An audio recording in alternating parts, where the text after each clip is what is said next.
Sometime after 1979, Samantha is contacted by Gregory Weaver. He has a target and needs intel from her to find them. This target was seemingly none other than Eddie himself, although we don't know the reason as to why he was a target. It is worth noting at this point that in my earlier storyline video, I suggested the following events took place in Iran, since that is where Samantha and Weaver originally met. However, as new story information has come to light and we have had time to dwell on it, it seems more likely that this is not the case, since we know that Samantha leaves Iran with Weaver and presumably goes back to America in 1979, and this takes place after that. So as we go forward, keep in mind that these events may actually have taken place on American soil. Samantha gives Weaver the intel on his location and informs him that the target's son will be out of the house and with his mother, giving Weaver the time he needs to accomplish his mission. Weaver goes to take out his target, but something goes horribly wrong. Weaver, after believing he had succeeded in his assassination attempt, began to burn the house down behind him to cover his tracks. It was at this point, however, the failure in his intel was made clear to him. As he fled, he realized his intel was only half correct. The target's son was with his mother, but both of them were still inside the house. He ran to Samantha's apartment and spent the rest of the night crying in his arms. Samantha says she expects this night will come back to haunt the both of them. If this target was indeed Eddie, it explains the scar along his throat you can see on his Cold War Zombies model, as well as the other injuries on his face, and also what happened to his wife and son. Maybe Eddie likely chose to use the knowledge of the Dark Ether that he had, since he used to be in control of the Ether in the old Ether story, and he used this knowledge to save his son and sent him into the Dark Ether to manifest as an ethereal orb.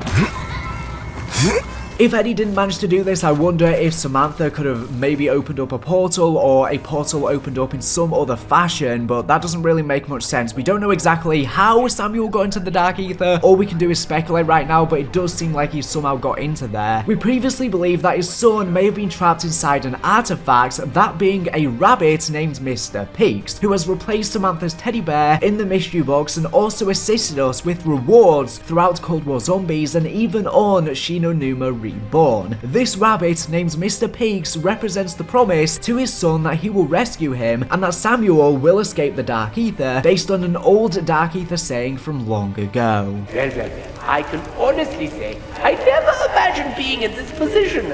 I mean, look at us, all body. I'm not going to apologize for all the terrible things I have done, because frankly, I'm not sorry for anything. Yeah, I've had the time of my life. Now I know you'll probably never really trust me, and even now, you'll be expecting me to pull some last-minute rabbit out of a hat. A big rabbit of betrayal. Yeah, no kidding. Thank you, Dennis. I knew I could rely on you. So, do you have a rabbit of betrayal? If I'm honest, I've been expecting one since we all got together. Sadly, no. I am all out of rabbits. Ultimus Richtofen claimed he was all out of rabbits when he didn't have a last-minute moment of betrayal in the ending of Tag der Toten, where they all had to die to reset the universe. The Forsaken is aware of this infamous saying that has clearly echoed throughout the Dark Ether. But all good things must come to an end. As the old Dark Ether saying goes, you're all out of rabbits. Was them or me? Do you know what that means? It means no more escapes. This time, no one gets out alive. Bye-bye.